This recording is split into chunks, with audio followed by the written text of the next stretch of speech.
What's going on, arcade nerds? I was just at the CCAG show in Cleveland, and one of the vendors had one of these out for sale.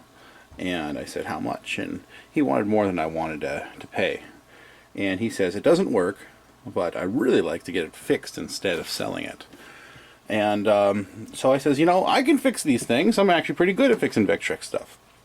And so the guy he actually trusted me enough to let me take this home and fix this Vectrex.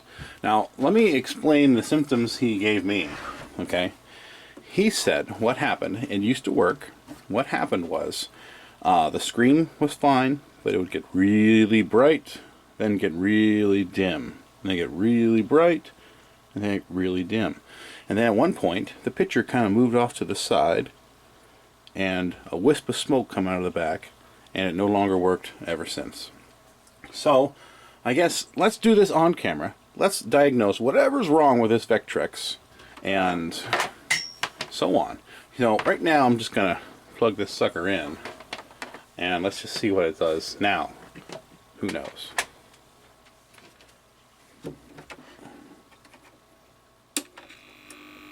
I hear deflection. That sounds good. Nothing. Just for giggles. I'll tell you what, man. The game board's working. What I'm going to do is I'm going to turn this brightness up. It is. It's already up. Nothing on the screen. So, let's unplug this sucker and take it apart.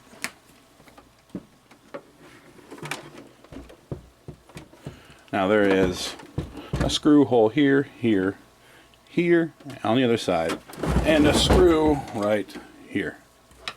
So let's just take it apart.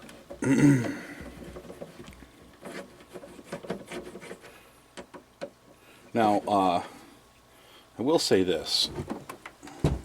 It seems like he was describing two different symptoms. Now, when I heard him say the brightness changes, really bright, then dim, then really bright, then dim, it sort of makes me feel like the high voltage circuit. But then, in the end, when he said, but the picture went off to the side and then smoke came out the back, that makes me think, I can actually smell the smoke now. I can smell the burned electronic smell. Anyways, that makes me think that there's a deflection issue. So it's kind of interesting. I'm kind of curious to see which issue exactly it is, because he kind of explained two different problems before it died. So I don't know.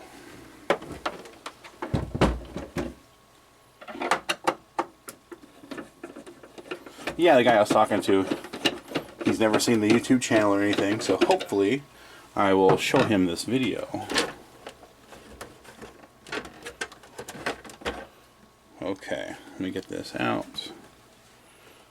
Alright. This label's just loose sitting in there. Let me sit down in a chair here. Alright. Oh, I just broke my camera stand! Yeah, okay, it kind of sticks back in there. My camera stand is actually a microphone stand with a selfie stick taped to it. Okay. So, I have a feeling we don't have high voltage, but I'm not really sure. So, hey Kelly, can you hand me some solder and a flathead screwdriver? Here's solder.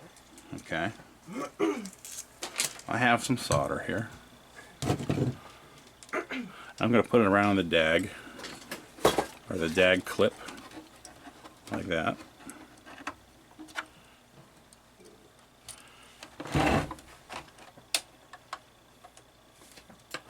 You got a flathead, Kelly?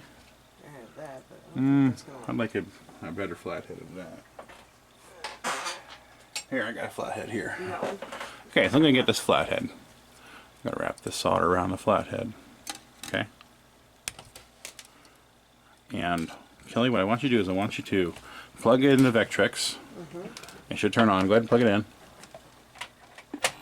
Okay, now unplug it. I'm going to put this underneath here. I did not hear a tick. Okay, so what that's telling me is that I do not have high voltage. Okay, so that is either going to be the BU406 transistor here. It could even be the flyback. Who knows? So let's go ahead and get the schematics up on the screen. Okay, now we have the schematics on the screen. This is what I'm going to do. I suspect, and I really haven't even looked around, I need to also do a visual inspection just to see if there's anything obvious. But I believe we don't have high voltage. So our problems could be the flyback. And let's hope it's not, because they do not reproduce this flyback. I'll have to take a flyback off a parts board if so. Or it could be the BU407. Or it could be the output of this 555. See, this 555 is going to have an output on pin 3. It's going to go through this current transformer, which it'll drop the voltage a bit, but increase the current from this 555 to the base of this 407. So I guess what we can do is measure if there's an output from the 555. If there is an output from the 555, is there anything going to the BU407? And if there is, then we may have a bad flyback. But we'll find out here in a minute. I think I might, maybe I'll take a look and see if I can get this deflection power board out and whatnot. Oh, another thing to think about is if I do not have an output from the 555, rather than blindly replace the 555, I could also make sure that I have plus and minus 9 volts. Now I do know in the schematic it says negative 9 volt, positive 9 volt, but it's really in real life voltages is more like 11, 12 volts plus and minus. But alright, let's see if I can take out this board just so I can get to the components a little better to measure it. I think, I don't know, I'm kind of undecided on how I'm going to do that. Anyways, if I were to do that, which I might be doing it right now, is to take out this screw right here. And I'm going to save that bastard. Take out this screw right here. And if memory serves right, it just slides out after that. Yep. Except for, of course, this dag strap.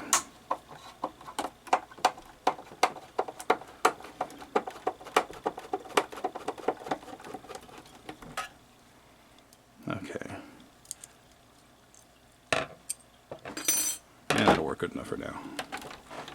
So now I should be able to lay this down a bit.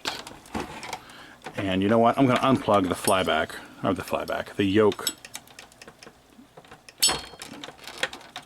And you know what? I'm going to undo the tube too.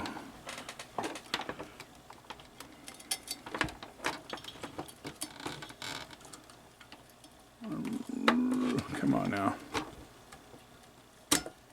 There we go. There we go. Now I can lay this down a bit so I can play around with it. And I think what I'm going to do is I'm going to have this flyback anode cup close to this, so if I see a spark I can go ahead and shut it off and say, hey look, we got high voltage. Okay, what I've done here is get a little piece of solder, and I left the gap between the anode cup, about a 1 millimeter gap from this piece of solder, which is connected to ground, to there. So I'm just going to turn it on real quick to see if a spark jumps across that gap. And there is no spark across the gap. So what I'm going to do now is we have our scope hooked up here. I'm just going to measure across this transistor. This transistor is the one that triggers the flyback. Okay, so I'm going to see if there's anything moving on these pins. Is it trying to drive the flyback? Is basically what I'm trying to look for. So I'm going to ground this right here and just probe these pins, and I'm just going to show you on the scope whatever happens. Okay, so we're going to turn it back on again. And I'm going to touch this, and look at that. We have stuff happening. Okay. So that's telling me it's attempting to drive the flyback, but flyback is not responding. So this is already making me think we have a flyback problem. You know, just for giggles, I could probably probe pin 3 on the 555, which obviously is going to give me some sort of output. Yep, there it is. There's our output. Pin 3. I smell burning. Oh, look at this. I don't know if you can see that in the camera or not. A little bit of smoke came right out of the flyback area right here. Oh, I could smell it burning. Can I get that on camera? Crazy. I can see it in person, but I can't see it on the little screen. And this little 1mm gap, nothing. Now I got smoke over here. Okay, turning it off. Now the BU chip, the transistor that actually fires the flyback, is getting hot. So I am thinking we got ourselves a bad flyback. And it's a good thing that the guy turned it off so soon, because maybe it would have caused more damage after he's seen that wisp of smoke. Okay, so no high voltage. The BU407 D is getting a little hot. Now, if I do need to replace this, you can replace it with the BU406D. Now, this transistor here, anyways, the D, you can replace it with a BU406. It would also work, but the D inside, the D at the end of the number, that means there's a diode inside, which helps protect it from high voltage spikes and so on. But BU406 will replace this BU407 if I ever need to, which I might. I don't know. We'll see. I guess the next step is, I feel like it's this flyback. I think we've kind of proven that it's flyback now. Because we did have a signal off this. Now this is warm now. Hopefully I didn't damage this in the process. But if I did, I'll go ahead and replace it. So I guess let's remove this casing and pull this flyback. Alright, so we have the board flipped over. And the way this cage is on the flyback is it's soldered on, and then you just bend the pins over of this sheet metal. So I gotta desolder this, and it's gonna be a little hard because it's gonna sink the heat away because of the large heat sink. Okay, so I desoldered all these tabs, and I'm gonna try to get this off.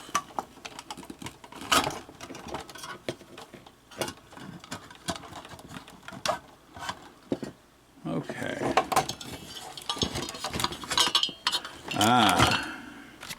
Let's take a closer look at this. Here is the top of the flyback. You see all that burnt nasties? That means I have to replace this flyback. And to be honest, I'm not 100% sure if I have one. Let me dig through the stuff. You know, it was actually pretty good timing, because as of 2 days ago, I contacted a Chinese flyback manufacturer, and they said they were willing to reproduce the Vectrex flyback. And so I may do that. I was half debating on cloning the entire board, or better yet, redesigning the HV board to use less parts. Although not many people really would care, just me. You know what I mean? But okay, so let's pull this flyback out, because we know we have a bad flyback now, right? Okay, as you can see, I removed the flyback, and this is what came out. You see the burn marks here. And I took another flyback from a parts machine. I easily could have fixed the other machine, but well, not machine, another deflection board. It's a spare deflection board. I easily could have fixed it because it just had a video issue, but hey, this guy wants his machine fixed, so that's what I'm going to do. Anyways, if you notice, this is a different flyback than this one. I mean, they're electronically the same, but there's two different manufacturers for that flyback. That was interesting.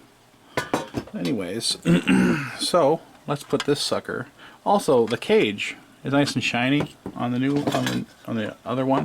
This one's a little rusty, so I'm going to go ahead and put the shiny cage on here also, rather than take it all apart and separate the cage. So let's see if I can eyeball it in there. Sometimes these can be tricky to go in. Gotta wiggle them just right. Yeah, it looks like these. I just took it out of a board, damn it. There we go. Okay.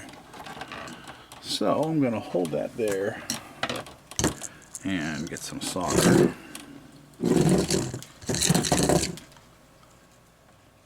And let's move the camera so it's a little out of my way.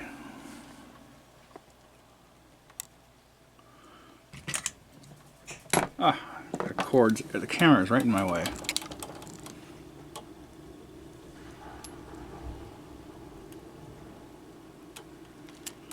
Okay, there's one pin. That'll hold it. Come on, camera. All right.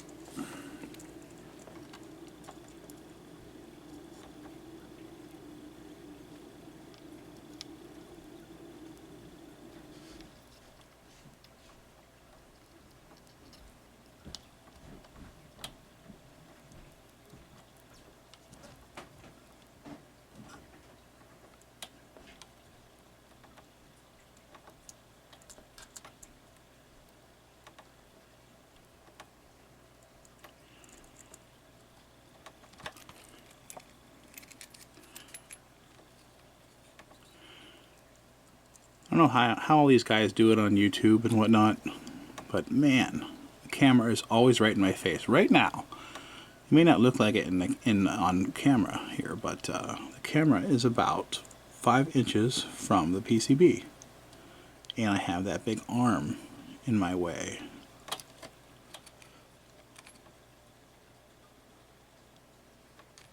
Good enough.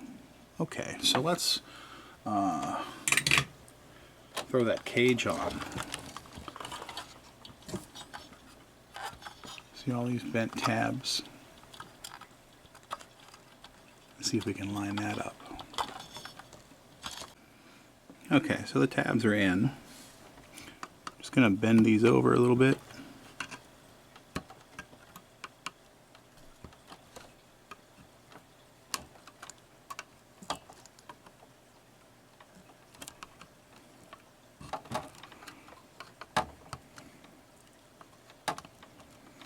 And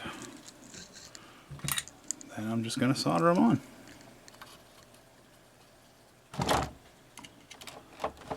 Oh.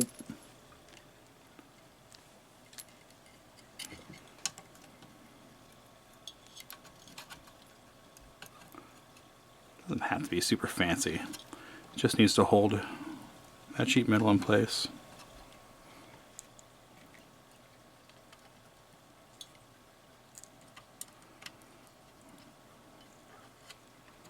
So you may ask, why is there a cage around this flyback? Well, the reason there's a cage around this flyback is because it's so close to the back of the tube. And there's electromagnetic radiation coming from this flyback. And if there wasn't a cage, you might get a little bit of shakes on the screen because the yoke is a magnetic yoke. So the yoke on the back of the tube is what is controlling the beam. We don't want any stray weird signals reaching that beam.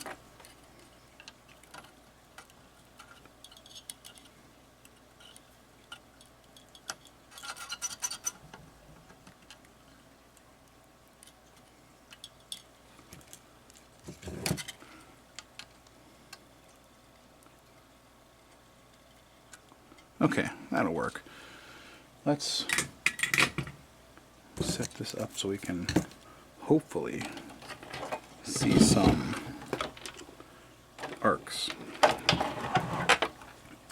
Okay, so what I'm going to do is I'm going to throw this here. I'm going to wrap a piece of solder around here. I'm going to get it close to this.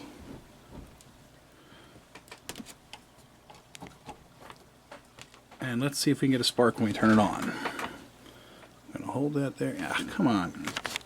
The cup keeps moving on me. Come on, camera. Okay, so I'm going to turn it on. I'm going to move this into the location here. And we see that spark. So now we know we have high voltage. So let's hook this, let's put it all back together and see what we get. Okay, so the board is now screwed in here and here. And as I'm sitting here, somehow I magically lost this screw. And I looked everywhere. And I didn't move from this location. How the hell did I lose that screw? So what I did is I went through my random junk and I found the exact screw. The exact, for all I know, it may have come from a different Vectrex. Anyway, so that's good. At least the exact screw is back in the same location. I don't know what happened to that damn screw. And went ahead and reconnected the DAG wire, the DAG strap there. And that's it. Oh, and of course I connected the anode. Now, I should mention something, because a lot of people are going to make comments. A lot of people are going to say, "Oh, you didn't show how to safely discharge a tube," or explain the danger. I should say, explain the danger of discharging a tube. Well, what I'm going to say is probably going to offend some people, and many of you are going to disagree with me. But the general consensus of discharging tubes, people always say, "Oh, it can kill you. It's gonna kill you if you're not careful." Well, that is an outright myth. Sure, it wouldn't feel very well. It wouldn't feel good to get electrocuted to get shocked by this anode, right? But in no way is it gonna kill you. It'd probably feel like you got hit with a stun gun, but it won't kill you. Unless maybe you have some sort of underlying medical condition. Maybe your heart is weak or something like that. Then maybe you don't want to get electrocuted. Shocked. Better yet, let's just not get shocked, right? So a way to just not get shocked is to discharge the tube. And that involves connecting a wire from the DAG, this area right here, or the side of the tube, or some sort of ground that we know is connected to this DAG, right? And get a screwdriver or something like that and put it underneath the anode cup and discharge it. And that's it. That's all you have to do to discharge it. And one good rule that you can follow that will prevent you from shocking yourself is to put one hand in your pocket. Only use one hand. Why? Well, let me tell you why. Let's say your wire had a bad connection and somehow that spark jumped to you. Well, what if my other hand is touching this ground, right? Well, that is going to go through you and into the ground. So it's best to just use one hand. That way you reduce any risk of possibly shocking yourself. I say electrocute, and I all the time. And the definition of electrocute means to be executed with electricity. And it's just the way I say it. It really should just say maybe shock or something like that. But anyways, I already turned it on. Yes, it works. Let's move it over. I already turned it on. I couldn't help it. I didn't want to do it on camera. I was all excited to see if it works. But there it is. Vectrex. Beautiful. All right, let's turn it off. No, I talked to the guy. His name is Mike Petrie, the guy that doesn't know me from Adam, and he trusted me to take it home with him. And I could tell he was a little worried, just some random stranger taking his Vectrex. But anyways, I told him, he's asked how much it would cost, and well, he originally wanted Sean Kelly to work on it, and I'm closer to him than Sean Kelly. This guy's only an hour away from me, and Sean Kelly would be like 6 hours away. But anyways, what was I saying? Oh, I told him, hey, how much is it going to cost? And I said, hey, it's going to be anywhere from free to $100. And he seemed happy about that. But anyways, I'm not going to call this one. I'm going to call this one $100. Why? Because I had to use a flyback. That is like the one part on the whole Vectrex that I would say I'm going to charge you $100 for. Because it's the one part they don't make. So in other words, I technically kind of had to kill the prospects of another deflection board working to fix his. But yeah, you know what? Just for fun, let me get a pen and paper out, and I'll just explain what exactly happened electronically, and why I suspected certain things, and so on. Okay, we knew that we had no high voltage pretty quickly, right? Now, the way high voltage is generated, so you have this 5, 5, 5 right there. And pin 3 is going to come out right here. And, oh, I can't remember. What is it? Is it half an amp or something like that of current that the 555 can put out on the pin 3? It's not enough current to switch this transistor. Okay, and this transistor is what's going to power the primary coil of the flyback. Okay, so what we needed to do, or what they did at the factory, is they had a transformer, and the primary of this transformer has a lot of windings, and the secondary of this transformer only has a few windings. So what that does is it's a trade-off. We're losing voltage and we're gaining current, because this is a bipolar junction transistor and it requires lots of current to switch. Okay, so here's the secondary, lots of windings on the flyback, right? And this goes to the tube. Alright, now if this were to short out to ground, it would force this to draw lots and lots of current. Okay, the same way as if you turned on extra appliances in your house, it will draw more current, right? It's because there's a larger load on the transformer outside on a telephone pole. Okay, and so what was happening is this was being shorted to ground in some way on the flyback. Let's see if I can find the flyback. You see all these sparks and whatnot? It was being shorted to ground. It could have possibly been shorted to the case inside. I don't really know. Look at all the dirt coming off this thing. Yeah, looks like it very well could have possibly shorted to the case. I don't know. But in some way it was shorted to ground, causing this to draw more current. And if this draws more current, now we leave the normal range of operation for this transistor. Now this transistor has to work extra hard to try to make this work. And remember how I said, oh, that transistor is getting hot? That was a dead giveaway that we're drawing extra current on top of the fried, the burnt section on the flyback. Anyways, this was a half-ass video. I'm gonna go ahead and post it on YouTube.